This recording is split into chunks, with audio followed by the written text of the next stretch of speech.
Buried in this junkyard is a 500 horsepower Jaguar with a supercharged V8. If it runs, it's worth a small fortune. If it doesn't, well, that explains exactly why it's here. If you search up this same exact engine, you'll find that currently the cheapest used one on the market is around $7,500, and they can easily sell for over 10 grand. That means the motor under this hood is the difference between a car someone's still driving and this Junkyard Jag. It's for this reason that the Jaguar XF with the 5-liter supercharged engine has become one of today's best performance car bargains. When they're actually running, they're right up there with the AMG and M cars, but everyone's aware of their catastrophic timing chain failures, so when one shows up at the auction looking like this, everyone just thinks it's a pile of junk. This 2014 XF Supercharged with a little over 100,000 miles looks ridiculous with its purple wrap and aftermarket rims. The auction has it listed as is and with a gigantic crack in the windshield, but for a winning bid of just $3,800, all we really need is for this thing to run, and we can make it a 500 horsepower supercharged super sedan for under $5,000. Let's see. Does this start up?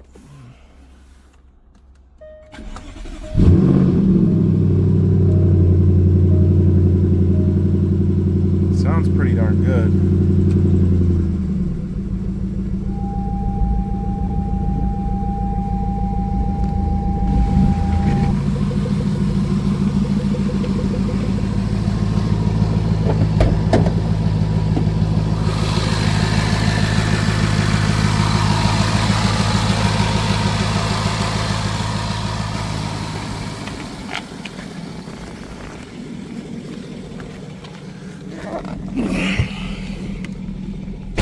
It's hotter than heck in this car. Does the air conditioning work? Come on, where do we turn it on? Climb it on, climb it off. Look at that. That is one of the silliest features ever. Oh my gosh, but the air conditioning is cold as could be. It even says Jaguar on the little knobs here.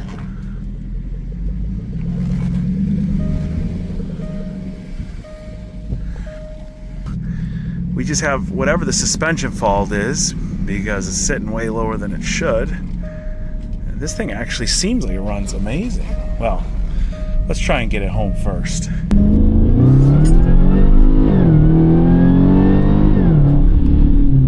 Wow, so far the engine in this thing, as the Brits would say, is tip top. You know, these cars are well known for their timing chain issues, but when you have those issues, you'll always hear them for several thousand miles before it becomes a catastrophic issue. I've owned several cars with this 5-liter supercharged engine, and I've had everything from one that came blown up because, well, timing chain never got replaced, all the way to one that was on its last legs, and then we've got ones like this that just run great. And what's really going for this specific Jag is that it's a 2014 model year. Jaguar and Land Rover updated the timing chain guides, which was the major failure point in the timing systems of these cars.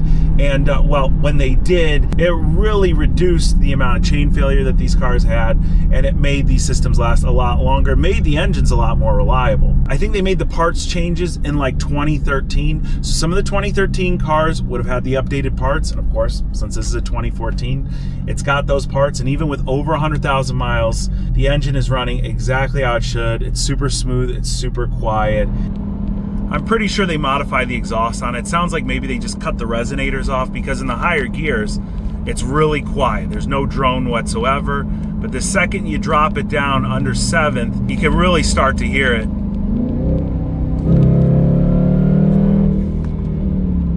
And with the modified intakes, you can hear the supercharger whine too. It's really nice. I think we've got the perfect base to start off with here. Now, I do want to come clean about one thing, and that's that this car doesn't really have 500 horsepower. The XF Supercharged was rated for 470 horsepower. It was the more expensive, more boutique XFR that came with 510 horsepower. The only difference between the two cars, well, that I can tell, is a bunch of R badges everywhere. It's literally identical. Even the engine hardware is all the same. Of course, when they're trying to market and sell you on that higher trim level, they got to mess with the numbers a little bit to make it worth the tens of thousands of dollars more that it costs. So really that power difference, it's all in the tune. So we should be able to get this thing up over 500 horsepower really simply. But before we do that, we're going to need to check out what's going on with this dynamic suspension fault. You can tell the front end is all off. Since it's so low to the ground, when I turn, there's no movement in the front end, and it feels like you're constantly bottoming out. When you hit the brakes, it's already down in the ground and it just goes further. Once we get it up in the air, it should be easy enough to figure it out, but I'm excited because I think as long as there's nothing majorly wrong with this car, we'll be able to get it to over 500 horsepower, under $5,000. For the money, there's a lot going for this Jag. I mean, it's got flair. It makes amazing noises. It's actually fast. Heck, I think the only thing it won't do is cut your lawn, but that's not a problem because I've got my Luba 2 robot mower from Motion. This absolute machine has been taking care of my yard all summer, and it's no light job. Our grass is thick right now. It grows incredibly fast. And the Luba 2 is mowing over an acre of this per week, which has saved me countless amount of time. And setup couldn't be any easier with the mower out of the box. All you do is plug the power station into the wall and pop the RTK pole into the ground. From here, you just link everything with the Motion app. Through the app, you can set your mower to cut on command, or you can just set up a schedule so you can turn any lawn day into a pool day. And since there's no spark plugs to change, no oil to leak, and no gas to smell, there's very little noise that comes out of it. So what I like to do is run this at night and wake up in the morning to a fresh cut yard. A while back, I was paying a service over $100 a cut to mow my yard, and when the price went up, I went and started doing it myself. But since I got the Luba 2, it has bought me so much time, and it'll end up paying for itself. It is truly my new favorite piece of tech, and when it's running, I'm always peeking out the window to see where it's at and look at the little yard stripes that it leaves. It's clearly the best robot mower on the market right now. It can cut up to 2.5 acres, and it can travel pretty much anywhere with its all-wheel drive, and it's also at its best price of the year during Motion's anniversary sale. You can check it out over at the link in the description. Motion has mowers starting at just $9.99 during this anniversary sale. I always wonder if people are telling me the truth down here in Florida during the summer when they say, I like mowing my own yard. Well, I'm not really one of those people. That's why I love Motion, and I want you guys to check them out down at the link in the description.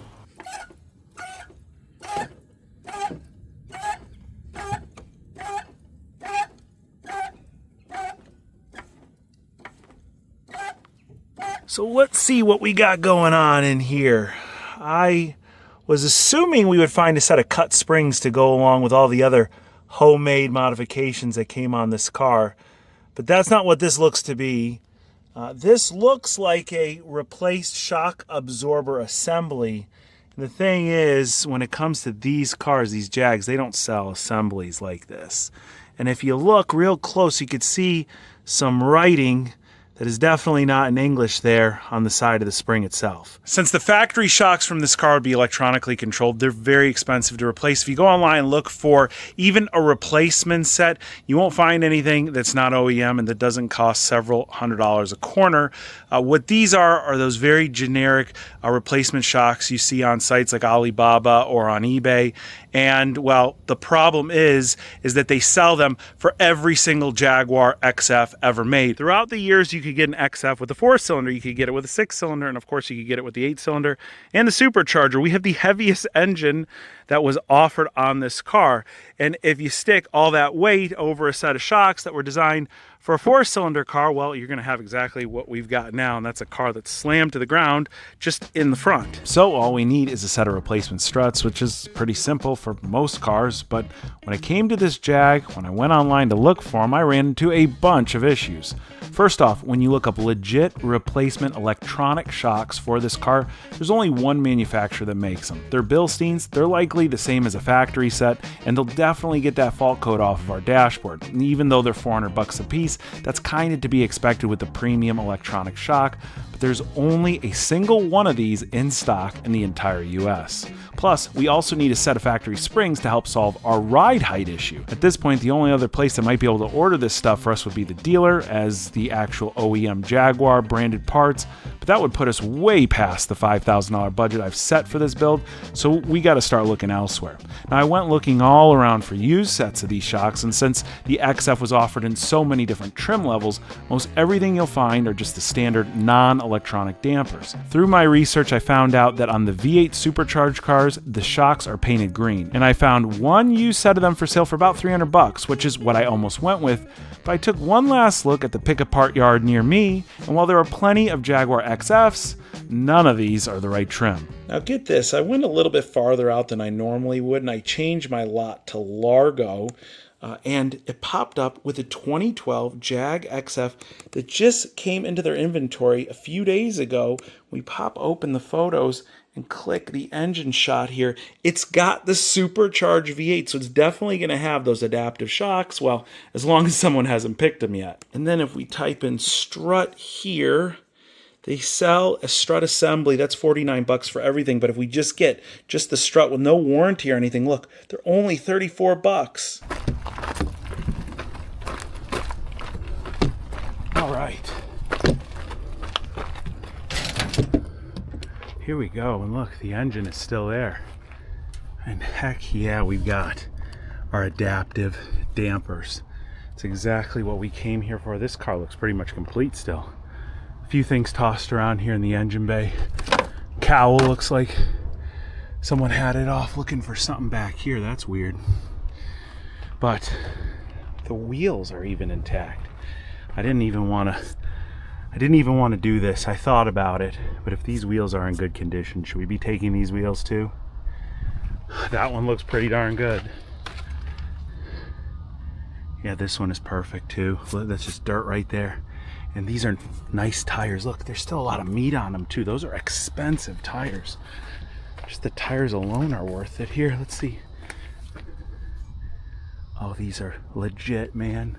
All right, let's start with what we came here for, because we got to get these shocks off. Let's see, are they in decent looking shape? Wow, they are in decent looking shape.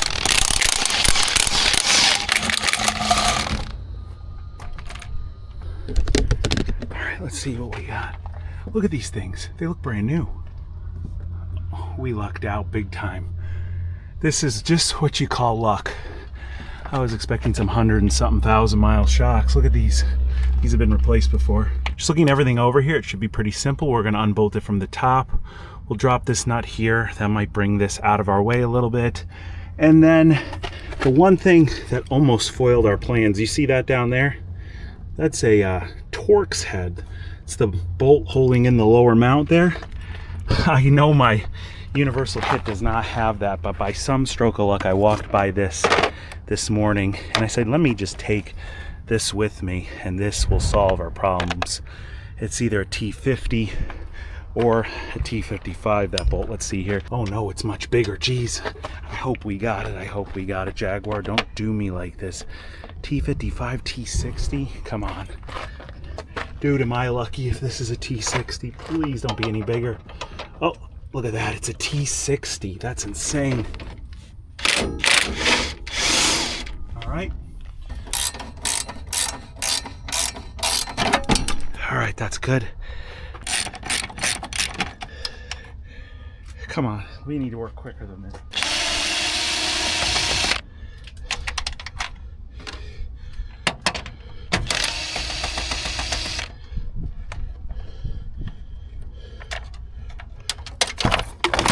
All right.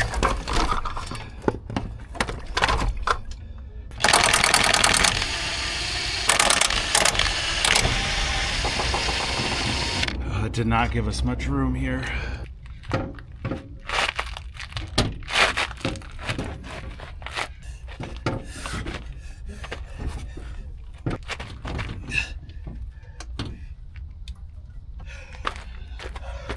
Well, I'm really out of shape, but if I just had one more person, this son of a gun would be out. This is ridiculous. All right, now this will come out, and then that means this should fall, or kind of fall.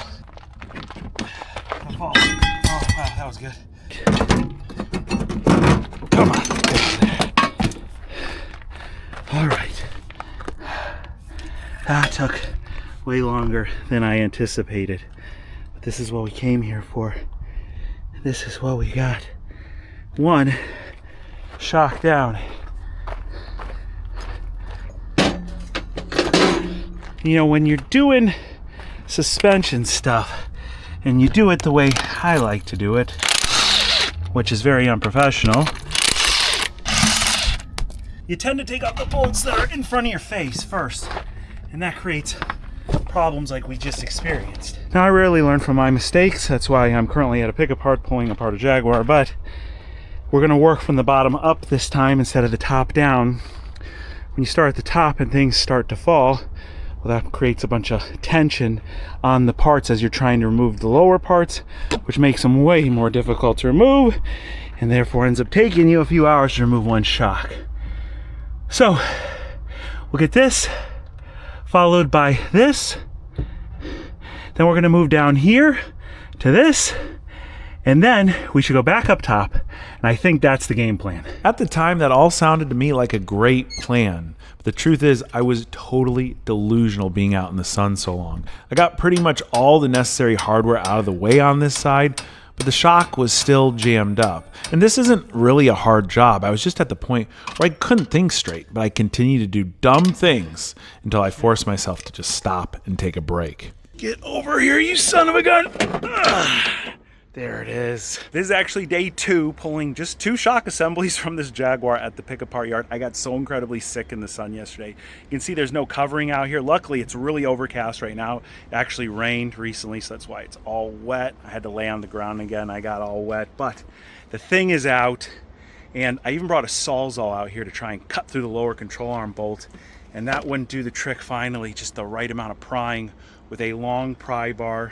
I'm the most unprepared person when it comes to these places, but I will tell you, I'll never come back to one without a Sawzall, because you just don't know how old, how corroded things are. This car actually must have been a Florida car, super clean. I mean, just look at the color on these shocks. I am betting you that these were replaced at least once in this car's life, and they just reused the top spring part here. That would be totally normal. But even look at the top here, the mounts and the foam inside there.